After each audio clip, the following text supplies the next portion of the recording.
ભારત વર્ષમાં ઘણા દેવી દેવતાઓની પૌરાણિક વાતો આપણા સંતો ઋષિમુનિઓએ કરેલી છે. અમે જે આપણા ધર્મની 4 રાત્રિની ગાથા શાસ્ત્રમાં વર્ણન કર્યું છે. પહેલી શિવરાત્રિ, બીજી મોહરાત્રિ, ત્રીજી નવરાત્રિ અને ચોથી રાત્રિ કાળરાત્રિ, જે કાળી ચૌદશ ગણાય છે. તો સજ્જનો, આજે મારે જે વાત કરવી છે એ મહાશિવરાત્રિની વાત કરવી છે. તેમાં ભગવાન ભોળિયાનાથના અપૂજ લિંગની વાત કરવાની છે. જે કથા એક પારધી શિકારીની સાથે સંકળાયેલી છે, જે કથા મુરગલી અને તેના બચ્ચાની સાથે જોડાયેલી છે. પારધી આપેલ વચનની વાત કેવી છે. ઘણા વર્ષો પહેલા એક ગામડું ગામ, એમાં એક શિકારી શિકાર કરી એના પરિવારનું ભરણ પોષણ કરે છે. એક દિવસના સમયે હાથમાં તીર લઈ શિકાર કરવા જાય છે. બરાબર એ સમયે ગામના નગરશેઠ હામા મળે છે.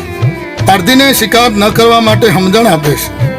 અહિંસા પરમો ધર્મની વાત કરે છે. પારધી માનતો નથી. શેઠને કહે છે, શેઠ, તમારી એ બધી વાત સાચી, પણ મારું ગુજરાન, મારા પરિવારનું ગુજરાન એ આ શિકાર દ્વારા જ થાય છે. શેઠ કે નહીં, આ પાપનો માર્ગ છે. પારધી કઈ શું કરું, તમે મને કંઈક રસ્તો બતાવો. શેઠે કીધું, પારધી, એક વાત તું માની જા. તારે પાપને પંથે જ હાલવું હોય, પુણ્ય કમાવું ન હોય, બીજો કંઈક ધંધો ન કરવો હોય, તો એક કામ કર.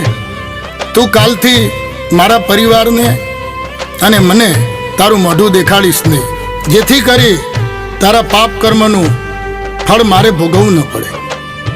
પારધીએ કીધું, શેઠ, કબૂલ છે, તમારી વાત હું માનું છું. તમને કાલથી મારું મોઢું હું નહીં દેખાડું.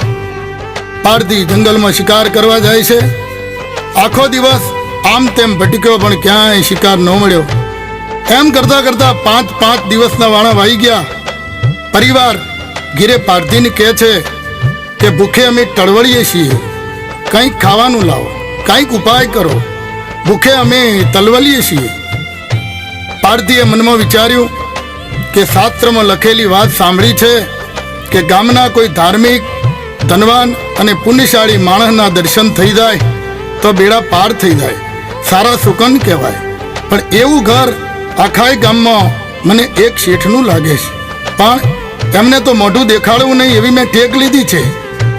એક બાજુ મારો પરિવાર ભૂખે ટળવળે, બીજી બાજુ મારું મોઢું શેઠના ઘરના લોકોને દેખાડવાનું નથી. હે પ્રભુ, મારી લાજ રાખજે.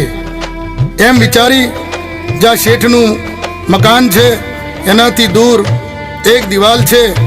એના ખાંચામાં એ તીરનું બાણ લાંબુ કરી હંતાઈને ઊભો છે.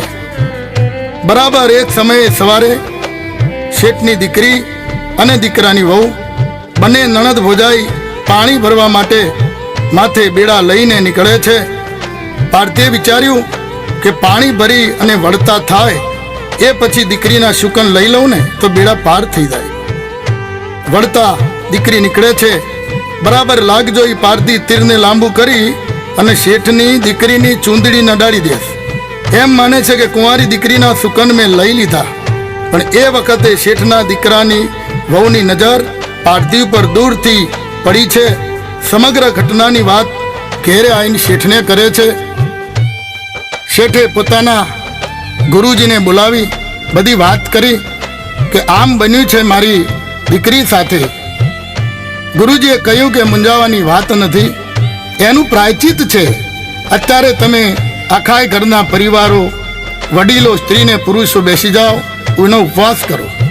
ઉપવાસ કરતી વખતે ભગવાનની પ્રાર્થના કરો કે આજે પારધીને આખા દિવસમાં શિકાર મળે જ નહીં અને તમને પાપમાંથી મુક્તિ મળી જાય. ભગવાન મૂંઝાણા. એક બાજુ પારધીનો પરિવાર ભૂખ્યો છે, બીજી બાજુ શેઠનો પરિવાર ઉપવાસ માથે બેઠો છે. આ બાજુ પારધી ઘરેથી શિકાર કરવા નીકળે છે. સાથે પાણી પીવા માટેનું એક માટીનું પાત્ર લે છે. ઘરના પરિવારને કહે છે, આજે આખા દિવસે શિકાર નહીં મળે ને તો રાત્રે હું જંગલમાં રોકાઈ જઈશ, પણ શિકાર કર્યા વગર પાછો હું નહીં આવું. પારધી એક નદીના કિનારે એક મોટું બીલીનું ઝાડ હતું. એના થડની ઓથમાં હંતાઈને બેઠો છે. મનમાં તાલાવેલી લાગી છે, શિકાર આવ્યો કે શિકાર આવશે. મનમાં હરખ માતો નથી. પણ બપોર થયા, સાંજ પડવા આવી, શિકાર મળતો નથી. એણે વિચાર્યું કે ઝાડ ઉપર ચડીને દૂરથી દેખાય એમ બેસું. એમાં બીલીના ઝાડની ડાળી હલી. ડાળ હલવાથી બે ચાર પાન નીચે પડ્યા. થોડું પાણી પાત્રમાંથી સલકાણું, એ પણ નીચે પાન ઉપર પડ્યું. અને ભગવાનને વાત રાખવી છે, જ્યાં પાન પડ્યા ત્યાં વર્ષો જૂનું સૂકા પાંદડા અને માટીમાં દટાયેલું ભોળાનાથ શિવજીનું લિંગ હતું. લિંગની પૂજા થઈ ગઈ. સજ્જનો, એ રાત્રિ મહા મહિનાની અંધારી 14 એટલે કે શિવરાત્રિ હતી. શિવ મહાપુરાણમાં અપૂજ લિંગનું મહત્વ ખૂબ બતાવ્યું છે. પહેલા પરની પૂજા પારધીથી થઈ ગઈ. આ ઘટનાની પારધીને કાંઈ ખબર નથી. એમ કરતા કરતા મધરાત્રિ થઈ. વળી પારધી શિકારની શોધમાં નીચેથી ઉપલી ડાળે, ઉપલેથી નીચી ડાળે એમ આમ તેમ ફર્યા કરે છે. નીચે બિલ્લીના પાન ખરવાથી શિવની અનાયાસે પૂજા થાય છે. જ્યાં ત્રીજો પોર થયો એ વખતે બરોબર મધરાત્રિ થઈ. 10-12 મુગલાનું ટોળું ચારો ચરવા માટે નદીએ પાણી પીવા માટે નીકળ્યા છે. એમાં એક હરણી કે મૃગલી ટોળામાંથી છૂટી પડી ગઈ. ચારો ચરે છે અને ઘરે બચ્યા દૂધ માટે એની રાહ જુએ છે. ત્યાં પારધીની નજર મૃગલી પર પડી અને બાણ સાધ્યું. પાન ખર્યા. ત્રીજા પોરની પૂજા થઈ ગઈ. એ વખતે એક ભજન છે જે કવિકાક બાપુની કલ્પના છે. કવિકાક બાપુ આપણને શું કહેવા માંગે છે એ ભજનના શબ્દો દ્વારા આપણે સમજીએ.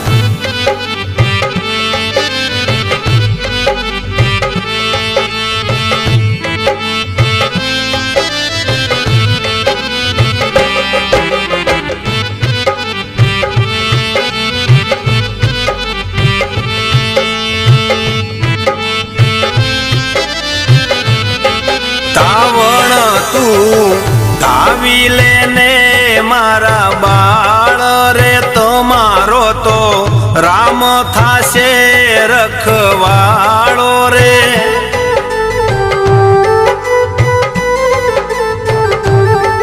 હે તમારો તો રામ થાશે રખવાળો રે, તમારો તો પ્રભુ થાશે રખવાળો રે.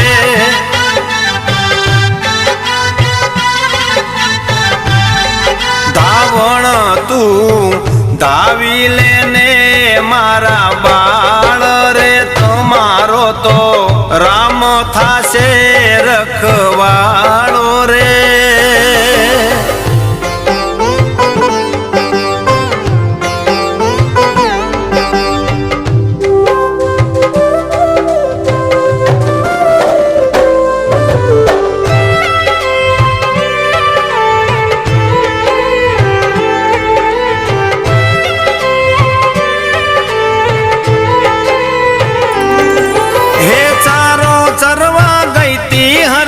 મનમાં ભરતી ફાળ રે,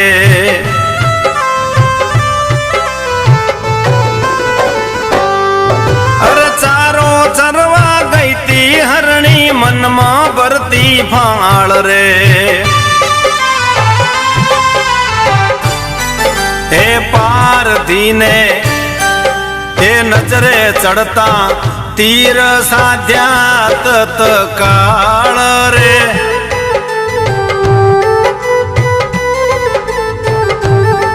ધાવણ તું ધાવી લેને મારા બાળ રે, તમારો તો રામ થાશે રખવાળો રે.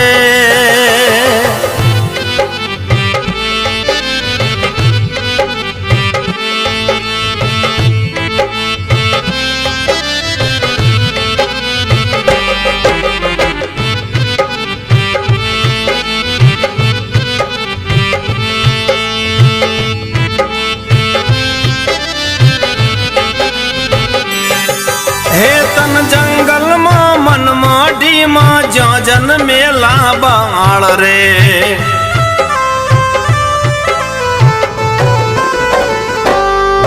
અરે તન જંગલમાં મન મઢીમાં જ્યાં જન્મેલા બાળ રે.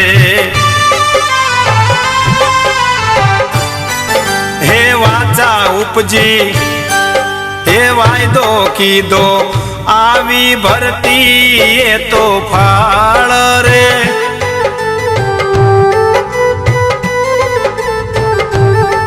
ધાવણ તું ધાવી લેને મારા બાળ રે તમારો તો રામ થાશે રખવાળો રે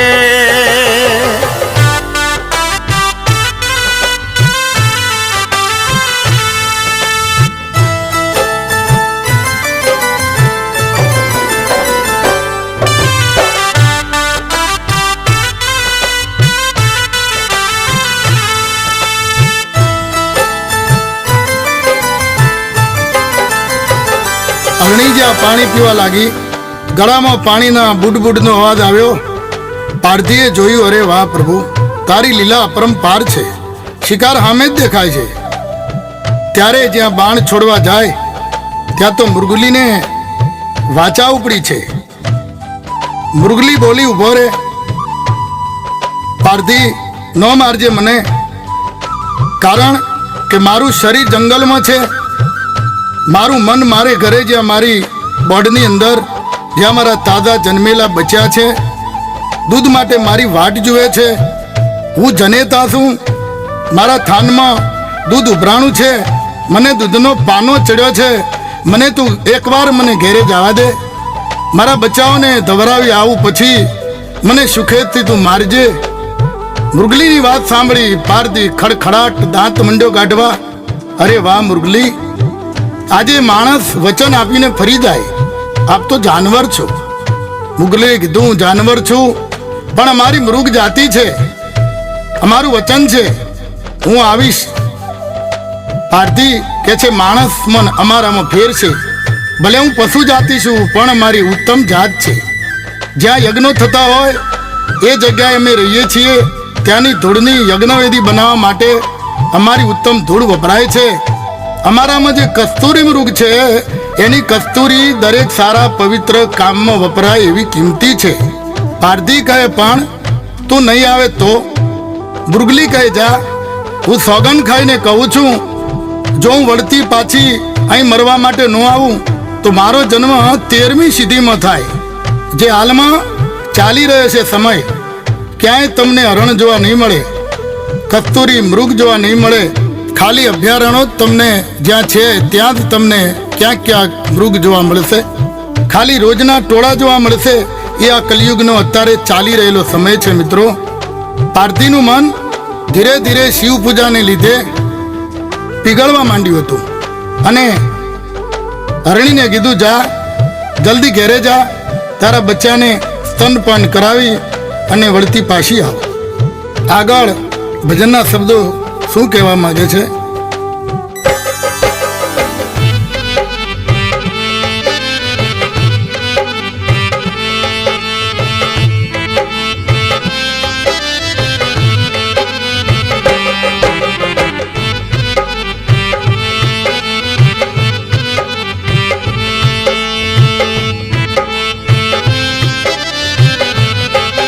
હે તમારો તો રોમ થાશે રખવાળો રે, તમારો તો પ્રભુ થાશે રખવાળો રે.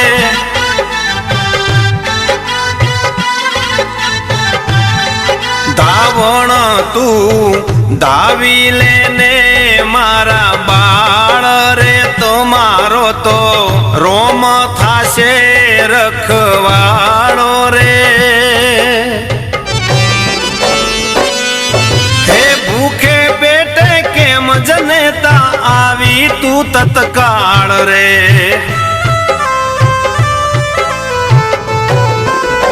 ઓહો, ભૂખે પેટે કેમ જનેતા આવી તું તત્કાળ રે.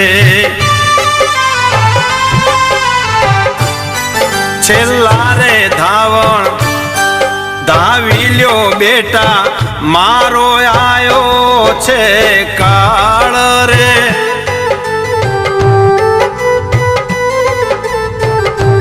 હે ધાવણ તું ધાવી લેને મારા બાળ રે, તો મારો તો રામ થાશે રખવાળો રે.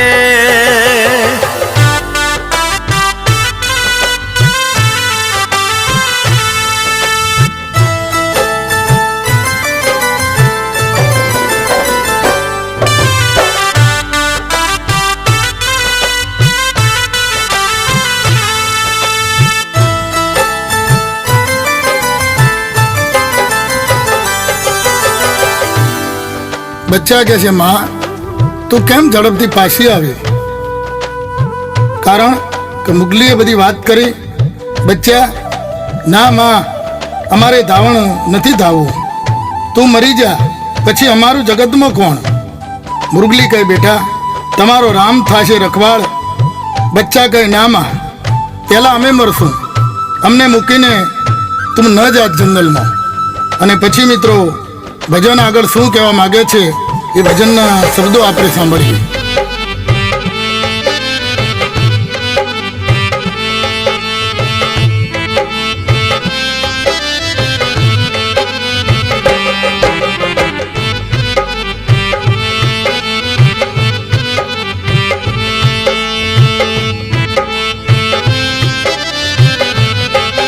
હે તમારો તો રોમ થાશે રખવાળો રે. તમારો તો પ્રભુ થાશે રખવાળો રે.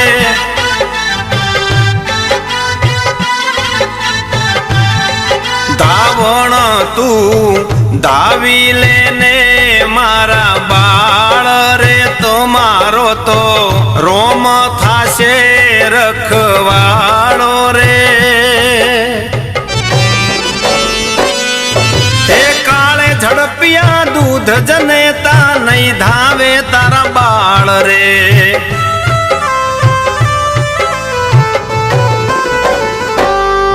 અરે કાળે ઝડપિયા દૂધ જનેતા નહીં ધાવે તારા બાળ રે. માતાને છોરું પારધી સામે આવી ઉભા અંતરિયાળ રે.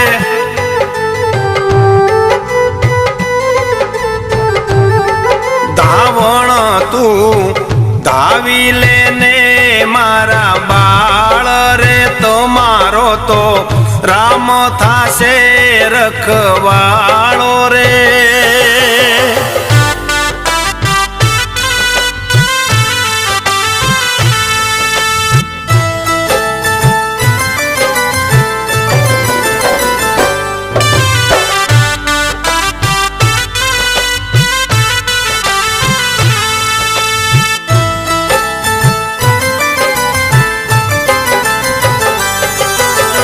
બચ્ચા કહે છે, માં પાપીની નજર દૂધ પર પડી છે. આ કાળે દૂધને ઝડપી લીધા છે. આ દૂધ હવે અમારાથી ન ધવાય. માં ભલે અમે મરી જઈએ પણ તને નહીં મરવા દઈએ. તારી સાથે જંગલમાં આવીશું. એવામાં મૃગનું ટોળું આવ્યું જંગલમાં. લગભગ રાત્રિના 4 વાગ્યા છે. પારધીએ જોયું, વાહ, જાનવર જાતિ પણ વચનની કેટલી બધી પાકી છે. પાન ખર્યા, શિવની પૂજા થઈ ગઈ. પારધી કહે, ખરેખર મુરગલી ધન્ય છે તને. તું ખરેખર તું જાનવર છે પણ તારું વેણથી પાડ્યું ખરું. હો.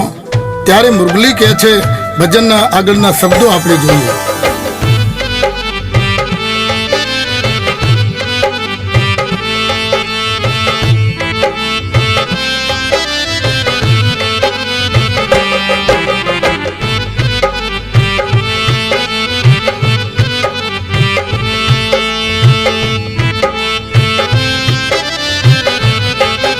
હે તમારો તો રોમ થાશે રખવાળો રે. તમારો તો પ્રભુ થાશે રખવાળો રે.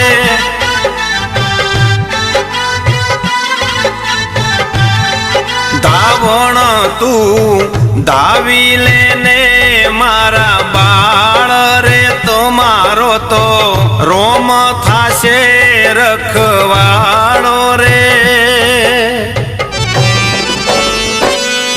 હે વેણ લંપટ જો અમે થઈએ તો કુળને લાગે ઘાત.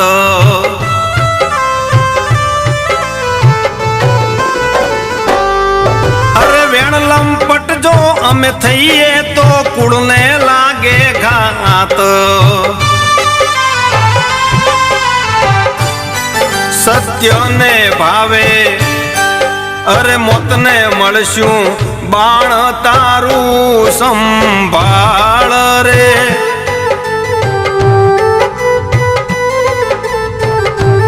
હે ધાવણ તું ધાવી લેને મારા બાળ રે. તમારો તો રામ થાશે રખવાળો રે.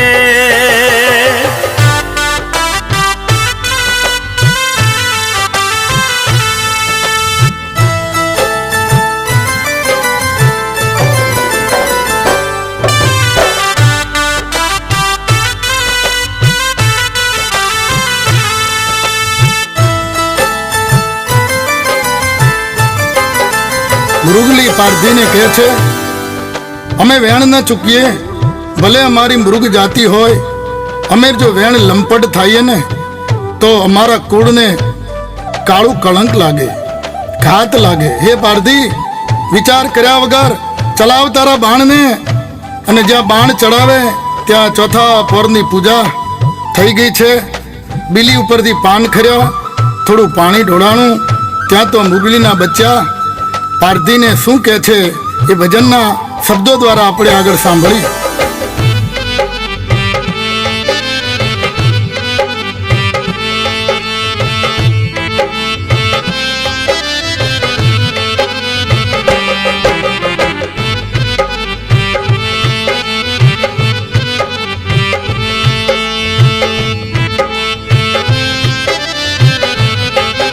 હે તમારો તો રોમ થાશે રખવાળો રે. તમારો તો પ્રભુ થાશે રખવાળો રે.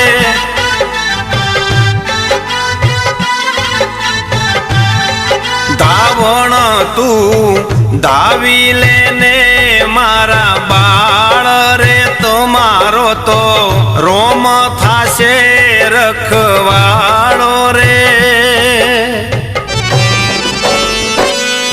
હે માવતર પેલા અમને મારજે બોલ્યા બાળ પ્રેમાળ રે.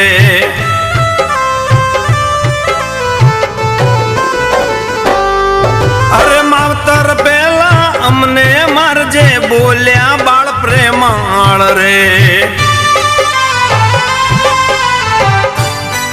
હે કાગ કહે વનમાં કરુણા પ્રગટી તીર ચડ્યું તત્કાળ રે.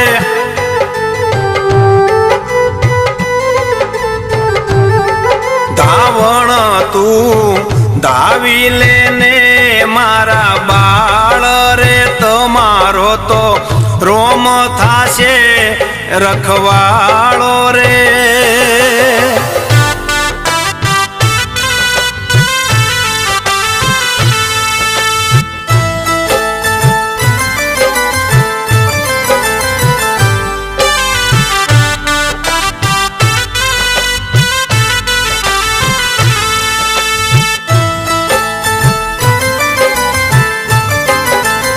બચ્ચા કહે છે, એ પારધી, મારા માવતર પહેલા અમને માર.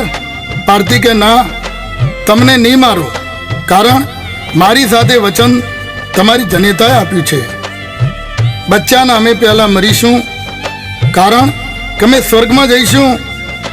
અમારી જનેતાને અમે ગમે ત્યાંથી ગોતી લેશું. ત્યાં તો પારધીનું હૃદય પથ્થર જેવું હતું, એ પીગળવા માંડ્યું. અને આગળ કવિ કાગ પણ કહે છે, બાણ નિર્જીવ છે છતાં બાણ તત્કાળ રડ્યું છે. બાણ પણ નિશાસા નાખવા લાગ્યું છે. બાણના ટુકડે ટુકડા કરી દીધા.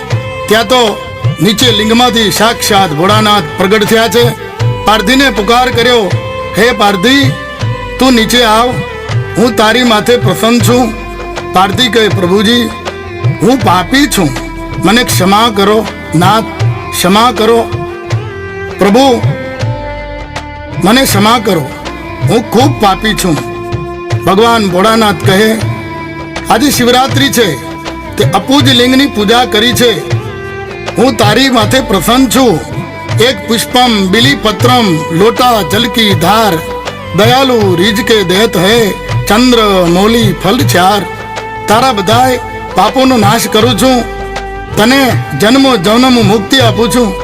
પાર્થિક કહે મારો જન્મ મરણનો ફેરો ટળી જાય બાપ, એવું મને મોક્ષ આપો.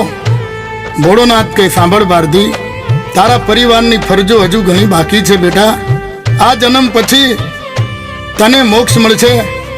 રામ અવતાર વખતે જે વખતે શૃંગવેરપુરમાં તારો ગૃહ રાજામાં તરીકે જન્મ થશે, એ વખતે ભગવાન રામ લક્ષ્મણ અને સીતા તારે ત્યાં પધારશે.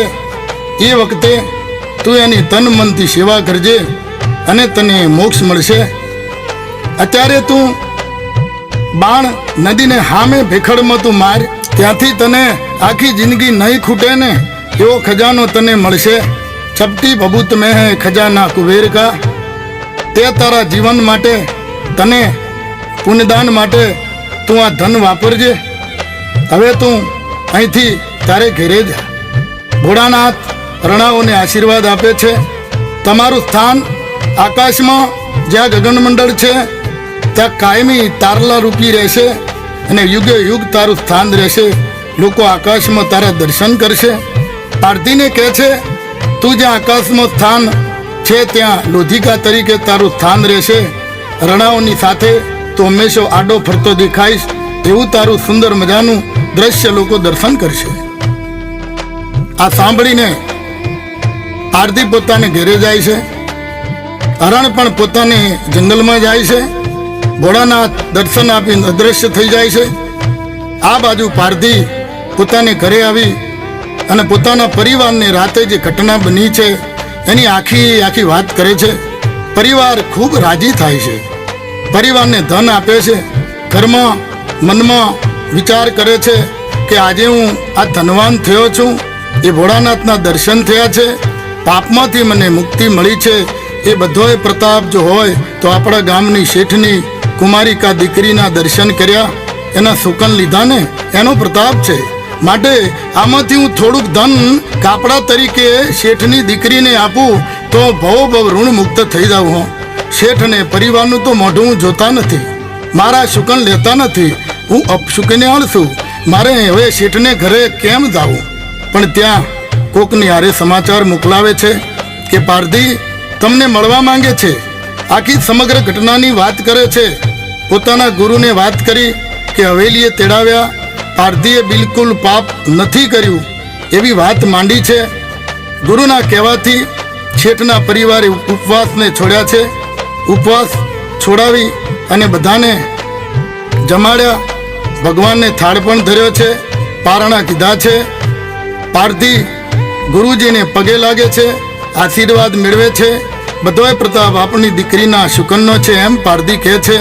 પાર્થીનો પરિવાર શેઠને અને શેઠના ગુરુજીને, ભગવાનને, દીકરીને બધાને પગે લાગે છે અને ત્યાંથી ગુરુજીની કંઠી બાંધી અને પાર્થીનો આખો એ પરિવાર ગુરુજીના ધર્મને અપનાવે છે.